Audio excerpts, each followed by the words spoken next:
বন্ধুসকল YouTube channel লেটছলৈ সকলোকে স্বাগতম জনাইছো আৰু আজিৰ এই ভিডিঅ'টোত আলোচনা কৰিবলৈ লৈছো 8 ডিসেম্বৰ 2019 তাৰিখে অনুষ্ঠিত সিটেটৰ অসমীয়া প্ৰথম প্ৰশ্ন কাকত অৰ্থাৎ পেপাৰ 1 আৰু আলোচনা কৰিবলৈ লৈছো পেপাৰ 1 ভাষা 2 অৰ্থাৎ ল্যাঙ্গুৱেজ 2 কোৱেশ্চন নম্বৰ 121 ৰ পৰা 150 লৈ 150 লৈ যদি ভিডিওটো ভাল লাগে লাইক কৰিব শেয়াৰ কৰিব আৰু যদি চ্যানেলটো প্ৰথম চাইছে তেন্তে সাবস্ক্ৰাইব কৰিবলৈ একেবাৰে নাপাহৰিব এই উত্তৰসমূহত কৰবাত দুই এটাত কনফিউজন থাকিব পাৰে আপুনি চিন্তা নকৰি অফিচিয়েল এনসাৰ কি লৈ অপেক্ষা কৰক আৰু অফিচিয়েল এনসাৰ কি আহাৰ লগে লগে সেই দুই এটা প্ৰশ্নৰ আপুনি কনফিউজন আপুনি আঁতৰাব পাৰিব 100% শুদ্ধ কৰি ল'ব পাৰিব সত্যহতে কেৱল আপোনাৰ অগ্ৰগতি পৰীক্ষাৰ কাৰণে আপোনালোকে এই ভিডিওটো অনুসৰণ কৰিব পাৰে আৰম্ভ কৰিছো কোৱেশ্চন নম্বৰ 121 লৈ 21 ৰ পৰা স্পিটাক আৰু লাইনাকান কোন দেশৰ অন্তৰ্ভুক্ত এটো অপচন এ হ'ব 1 হ'ব শুদ্ধ ৰাছিয়া নেক্সট 1950 চনৰ ভূমিকম্পত অসমৰ কিমান মানুহ ক্ষতিগ্ৰস্ত হৈছিল ইয়াৰ শুদ্ধ অপচনটো হ'ব 2 প্ৰায় 20 লাখ মানে 20 লাখ নেক্সট 1988 চনৰ 7 ডিসেম্বৰত ৰাছিয়াৰ আৰ্মেনিয়া প্ৰদেশৰ স্পিটাক আৰু লাইনাকান চহৰত প্ৰলয়ংকী ভূমিকম্প হোৱাত 55,000 মান মানুহৰ মৃত্যু হয় আৰু 1 লাখ মান মানুহ আহত হয় এই বাক্যটো এটা জটিল বাক্য ইয়াত চাওক 123ত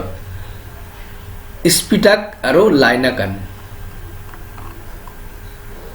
স্পিটাক আৰু লাইনাকান কোন দেশৰ ৰাছিয়া ইয়াত চাওক ধুনিয়াকৈ দিয়া আছে স্পিটাক আৰু লাইনাকান ৰাছিয়াৰ এইটো ইয়াত হৈছে স্পিটাক আৰু হৈছে লাইনাকান প্ৰশ্নতে উত্তৰটো দিয়া আছে 124 1950 চনৰ ভূমিকম্পৰ ফলত অসমত বানপানী হোৱাৰ কাৰণ আছিল যে নদীবোৰৰ তলিবোৰে উফন্দি উঠিছিল ইয়াতো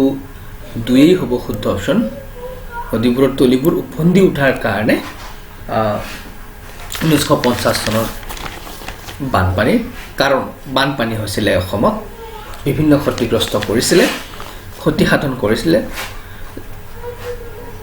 এই উত্তৰসমূহৰ কাৰণে আপুনি ইয়াৰ আগতে প্যাৰাগ্ৰাফটো পঢ়ি ল'ব লাগিব নিশ্চয় আপুনি গম পাইছে তাৰ পিছত আহিছো 125 মুংগেৰ দাৰভাঙ্গা মুজফ্ফৰপুৰ সীতামাৰী আদি অঞ্চলক ধ্বংসস্তূপত পৰিণত কৰা ভূমিকম্পটো হৈছিল 1934 চনত 4 হ'ব ইয়াৰ শুদ্ধ অপচন 126 অসম 14টা ভূমিকম্প কিমান বছৰৰ ভিতৰত হৈছিল 120 বছৰৰ ভিতৰত হৈছিল 120 বছৰ নেক্সট 127 ভূমিকম্প শব্দটোত থকা চন্দ্ৰবিন্দু আছে এই চন্দ্ৰবিন্দু দুটা ব্যৱহাৰ কিয় হ'ল ইয়াৰ শুদ্ধ অপচন উত্তৰটো হ'ব লাগে 2 মূল ভূমিকম্প শব্দটোৰ নাসিক ম বৰ্ণ দুটা লোপ পোৱাৰ বাবে তাৰ ঠাইত নাসিক চন্দ্ৰবিন্দু ৰৈ গ'ল নেক্সট কোৱেশ্চন নম্বৰ 128 পুৰণি অসমৰ ৰাজধানী শিলং কোন চনৰ ভূমিকম্পত বেয়াকৈ ধ্বংসপ্ৰাপ্ত হৈছিল 1897 এক হ'ব ইয়াৰ শুদ্ধ অপচন কোৱেশ্চন নম্বৰ 129 তলৰ কোনটো স্বাস্থ্য ৰক্ষাৰ এটা উপায় নহয় ইয়াৰ শুদ্ধ অপচনটো হ'ব 3 জ্ঞান আৰু সম্পদ লাভৰ সাধনা 130 হাকে শুকুতাই ভোজন হি পুৰুষৰ লক্ষণ অৰ্থাৎ বাৰীৰ ঢাপৰ শাক পাচলি আৰু ফল মূলতে সৰহকৈ পুষ্টিদায়ক উপাদান পোৱা যায় নেক্সট 131 মই কমেন্ট সেকশনত এটো জনাই দিম প্ৰশ্ন শাৰীৰিক পৰিশ্ৰম হৈছে অপচন 3 হ'ব শুদ্ধ পৰিমিত হ'ব লাগে 133 কবিয়ে অনুমাত্ৰ সুখ নাই চিৰৰোগীয়াৰ বুলি কৈছে কাৰণ স্বাস্থ্যহীন মানুহৰ সুখ নাথাকে অপশ্যন এ কি হ'ব ইয়াৰ শুদ্ধ উত্তৰ জীৱনৰ উদ্গতিৰ মূলতে স্বাস্থ্য কাৰণ সুস্থ শৰীৰে গঢ় দিয়া সুস্থ মনেহে সুপৰিকল্পিত কৰ্ম পদ্ধতি গঢ় দিব পাৰে নেক্সট 135 জ্ঞান আৰু সম্পদ লাভৰ বাবে মানুহ স্বাস্থ্যৱান হ'ব লাগে গতিকে একটোই হ'ব ইয়াৰ শুদ্ধ অপশ্যন নেক্সট 136 পঠনৰ প্ৰাথমিক অৱস্থাত শিক্ষকে গুৰুত্ব প্ৰদান কৰিবলগীয়া দিশটো হৈছে বৰ্ণ উচ্চাৰণ সংযোগ উন্নতি 2 হ'ব ইয়াৰ শুদ্ধ উত্তৰ ইয়াৰ পিছত আছে 137 শ্ৰৱণ আৰু পঠন হৈছে গ্ৰহণাত্মক দক্ষতা ৰিসিপটিভ দক্ষতা নেক্সট 138 নতুন লিখকসকলক তেওঁলোকৰ প্ৰয়োজন অনুসৰি শিক্ষকে প্ৰদান কৰিবলগীয়া সঁহাৰি হৈছে অপশ্যন 1 হ'ব শুদ্ধ উত্তৰ তেওঁলোকৰ লেখনিৰ উদ্ধৃতি সহ বিশেষ মন্তব্য প্ৰদান কৰি তেওঁলোকে ভাল কাম কৰা বুলি প্ৰশংসা কৰা কোৱেশ্চন নম্বৰ 139 তলৰ কোনটো ভাষা আহৰণ আৰু ভাষা শিকনৰ প্ৰাথমিক পাৰ্থক্য ইয়াৰ শুদ্ধ অপশ্যনটো হ'ব 4 সাৱলীলতা আৰু নিৰ্ভুলতা ইয়াৰ পিছত আহিছো 140 তলৰ কোনটো মন্তব্য মাতৃভাষাক সমল হিচাপে ব্যৱহাৰ কৰাৰ ক্ষেত্ৰত শুদ্ধ নহয় ইয়াৰ শুদ্ধ অপশ্যনটো হ'ব ই দ্বিতীয় ভাষাক উপেক্ষা কৰাত সহায় কৰে অপশ্যন 3 হ'ব ইয়াৰ শুদ্ধ অপশ্যন ই দ্বিতীয় ভাষাক উপেক্ষা কৰাত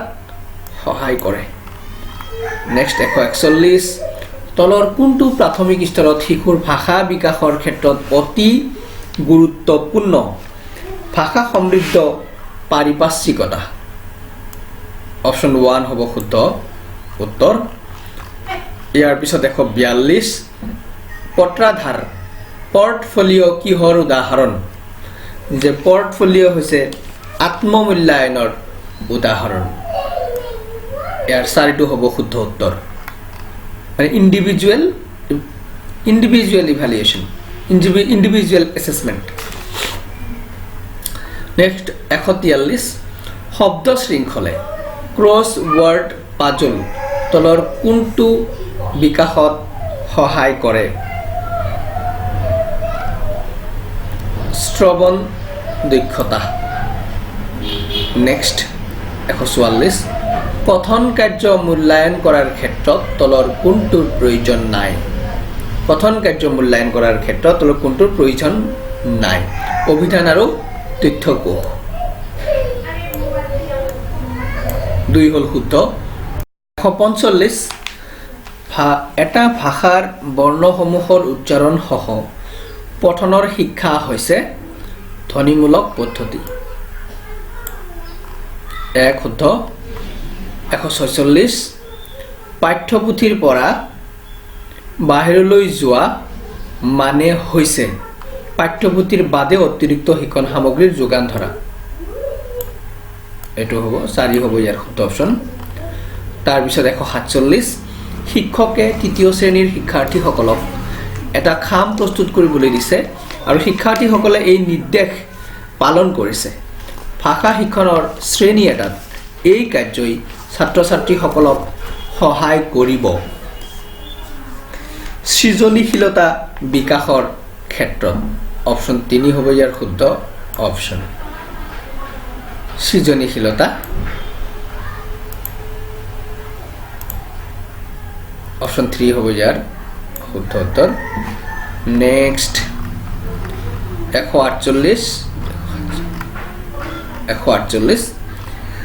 ভাৰতীয় সংবিধানৰ 343 2 অনুচ্ছেদ অনুসৰি যে ইংৰাজী এটা সহযোগী ৰাজভাষা হ'ব ইয়াত 3 হ'ব ইয়াৰ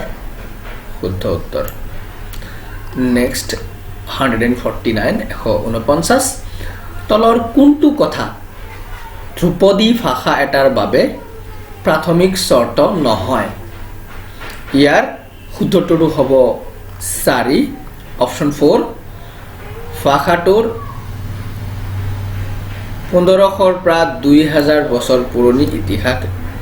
লিখিত সাহিত্য আছে নেক্সট 150 আৰু এই ভিডিঅ'ৰ অন্তিম প্ৰশ্ন শিক্ষাৰ্থীৰ শ্ৰৱণ দক্ষতা জুখিব পাৰি শিক্ষাৰ্থীৰ শ্ৰৱণ দক্ষতা কিহৰ জোখেৰে জুখিব পাৰি কাহিনী কথন আৰু বুধ ভিত্তিক প্ৰশ্ন উত্থাপন কৰি কি কৰিব পাৰি শিক্ষাৰ্থীৰ পঠন দক্ষতা জুখিব শ্ৰৱণ দক্ষতা জুখিব পাৰি বন্ধুসকল ভিডিঅ'টো ইমানেই ভাল লাগিলে শেয়াৰ কৰিব আৰু যদি প্ৰথম চেনেলটো চাইছে তেন্তে সাবস্ক্ৰাইব কৰিবলৈ একেবাৰে নাপাহৰিব ভিডিঅ'টো সম্পূৰ্ণকৈ চোৱাৰ বাবে আপোনাক ধন্যবাদ জনাইছোঁ